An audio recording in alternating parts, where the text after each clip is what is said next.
अस्सलाम वालेकुम नाजरीन, मेरा नाम है डॉक्टर मोहम्मद जाहिद एहसान और आज हम बात करेंगे मकई के अंदर नुकसानदेह कीड़ों के बारे में। तो पहले तो हम देखते हैं कि मकई के अंदर कौन कौन से नुकसानदेह कीड़े हैं, जिनमें सबसे पहले शूट फ्लाई, लश्करी सुंडी, फॉल आर्मी वर्म और बोरर जिसको हम कीड़ी भी कहते हैं। तो जो पहला स्टेप है उसमें आपने ये करना है कि आपने बीज को दवाई लगानी है, जिसको हम सीड ट्रीटमेंट भी कहते हैं।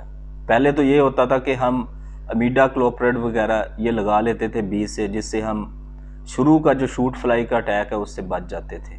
लेकिन अब वक्त बदल गया है, अब कीड़े भी ज़्यादा ताकतवर हो गए हैं, उनके अंदर क़ुव्वत मदाफ़त बहुत ज़्यादा आ गई है। तो इसके लिए बेहतर है कि हम इमिडाक्लोप्रिड की बजाय दूसरी ज़्यादा ताकतवर जहरें जो हैं उनका इस्तेमाल करें। तो आजकल मार्केट के अंदर क्रोज़र के नाम से एक आ रही है, उसका आपने 10 ml पर kg सीड के लिए इस्तेमाल करना है। फ़र्ज़ करें आप 10 kg सीड इस्तेमाल कर रहे हैं तो आपने उसके 100 ml इस्तेमाल करने हैं। उससे क्या होगा, उससे जो शुरू के दिनों में शूट फ्लाई का अटैक है उससे आपकी फसल बची रहेगी। जैसे ही आपने अपनी फसल को शूट फ्लाई से बचाया तो साथ ही लश्करी सुंडी का अटैक हो सकता है। तो ये 20 से 25 दिन के अंदर अंदर, शुरू के जो 20 से 25 दिन हैं, अगर उसमें आपने लश्करी सुंडी का अटैक आपको नज़र आए तो आपने कोराजेन स्प्रे करनी है, आपने एमामेक्टिन आप स्प्रे कर सकते हैं, लूफिनरॉन आप स्प्रे कर सकते हैं। अगर आपको बोरर या कीड़ी का हमला नज़र आए तो आप उसके लिए रीजेंट इस्तेमाल कर सकते हैं। इसी तरह आपकी फसल अगर इन कीड़ों से बच गई तो फिर उसके बाद जो और ज़्यादा ख़तरनाक एक कीड़ा है जो बहुत नुकसान पहुँचाता है मकई की फसल को, वो है फॉल आर्मी वर्म। तो फॉल आर्मी वर्म के लिए आपने रेक्टर सुपर का स्प्रे करना है। तो ये जो मेजर या बड़े कीड़े हैं, जो ज़्यादा नुकसानदेह कीड़े हैं, उनके नाम और उनके लिए आप कौन कौन सी जहरें हैं वो मैंने आपको बता दिया। अब होता क्या है कि हमारा फार्मर जो है वो खुद पेस्ट स्कोटिंग नहीं करता, वो डीलर पर डिपेंडेंट होता है। वो डीलर के पास जाता है, उसको बताता है ये सिम्टम है, ये सिम्टम है। डीलर क्या करता है कि वो 2-3 कीड़ों की इकट्ठी दवाई उठा के उसको दे देता है। अगर उसका काम 1000 या 1200-1500 में होना है तो उसी को वो स्प्रे 3000-4000 में पड़ता है। तो इससे बेहतर है अपने खेत में खुद जाएं, पेस्ट स्कोटिंग करें, कीड़ों की पहचान करें। आपको इनकी तस्वीरें भी नज़र आ रही होंगी। उसी तरह जो एक कीड़ा है जिसका हमला है, सिर्फ उसी की स्प्रे करें। इससे आपकी 3 से 4000 पर स्प्रे बचत हो सकती है, बजाय इसके कि जो आपको डीलर कह रहा है आप उसकी बात माने, क्योंकि आपने तो हर साल फार्मिंग करनी है। तो इसका बेहतर है कि एक ही दफ़ा इसको सीखें। जितना आप खुद सीखेंगे उतना आपका नुकसान कम होगा, आपको चीज़ों का पता चलेगा।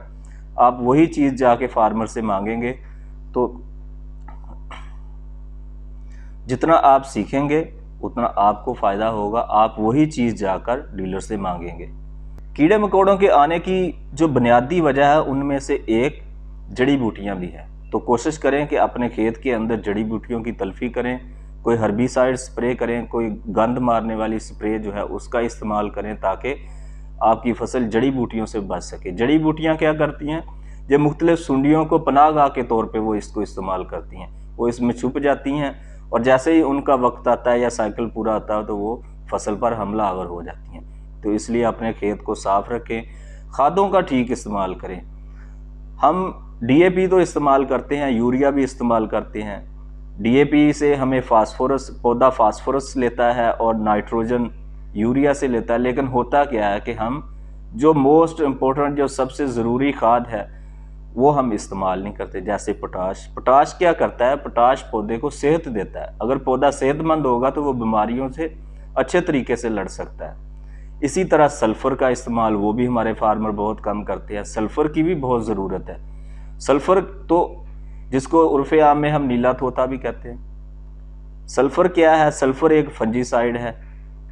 फंजीसाइड होने की वजह से ये ना सिर्फ पौधे को खुराक के तौर भी पौधा इसको उठा रहा होता, बल्कि फंजीसाइड के तौर पे वो इसको मुख्तलिफ बीमारियों की, जो फंगस की वजह से बीमारियां पौधे पे आती हैं, उसका भी वो मुकाबला करता है। तो इसलिए अपने खेत में या मकई के फील्ड में सल्फ़र का इस्तेमाल आपने लाजमी करना है।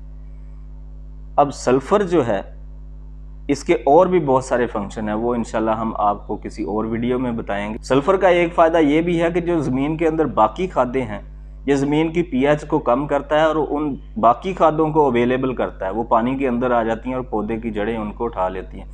تو سلفر نہ صرف بیماریوں سے لڑنے میں پودے کی مدد کرتا ہے، بلکہ جو زمین کے اندر کھادیں فکس ہو جاتی ہیں جن کو پودا اٹھا نہیں سکتا، ان کو ڈیزالو کرتا ہے پانی کے اندر اور پودے کے کھانے کے قابل بناتا ہے، وہ اس کو ایزی فارم میں اویلیبل کرتا ہے۔ تو سلفر کا استعمال آپ نے ضرور کرنا ہے۔ اسی طرح کوشش کریں کہ پوٹاش کا استعمال کریں۔ پوٹاش پودے کے اندر اگر کسی قسم کی بیماری یا پانی کی کمی کی وجہ سے یا ٹمپریچر بہت زیادہ ہو گیا، اس کی وجہ سے کوئی سٹریس یا دباؤ آتا ہے تو اس دباؤ کو کم کرتا ہے۔ تو جب پودے کے اوپر دباؤ کم ہوگا تو وہ بیماریوں کا بھی اس پہ حملہ کم ہوگا۔ جب ہم نے پوٹاش کی کھاد اگر استعمال نہیں کی تو اس وجہ سے بھی پودا کمزور ہوتا ہے اور اس کمزوری کی وجہ سے بیماری یا کیڑے مکوڑے زیادہ حملہ کرتے ہیں۔ بہت شکریہ۔ اگر آپ کو ہماری ویڈیو پسند آئی ہے تو برائے مہربانی ہمارے چینل کو سبسکرائب کریں۔ آپ کو اور بہت ساری انفارمیٹیو ویڈیوز ملیں گی۔